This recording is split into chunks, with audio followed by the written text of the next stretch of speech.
si je ne regarde pas ce qu'on appelle le pétrole de schiste aux États-Unis et les sables bitumineux au Canada, la production mondiale de pétrole est passée par un maximum historique en 2008 et a commencé à décliner depuis.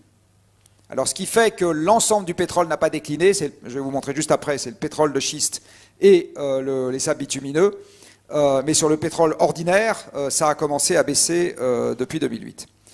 Alors à cela, c'est rajouté le pétrole de schiste et le pétrole, les sables bitumineux, et l'ensemble pourrait continuer à croître, dans le meilleur des cas, au Shift Project, nous on pense que ça ne sera pas ça, d'ici à 2030, mais ce que vous dit ce graphique, c'est un truc un tout petit peu subtil, c'est pour faire sortir du pétrole, il faut utiliser de l'énergie, puisqu'il faut pomper. Et plus les gisements se vident, plus il faut pomper avec vigueur pour faire sortir ce qui reste. Donc ce qui va vraiment compter, ce n'est pas le pétrole brut qui sort, c'est le net une fois que vous avez déduit ce qui vous était utile pour pomper.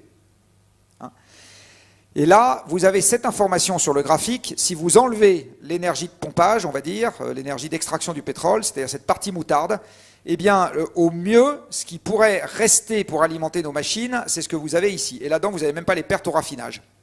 Donc vous voyez qu'il n'est pas exclu que si on regarde en net, eh bien, le pic soit effectivement passé. Au mieux, on pourrait, après le Covid, remonter à quelque chose qui n'est pas loin du pic pendant encore 5 à 10 ans, ce qui serait déjà trop pour le climat.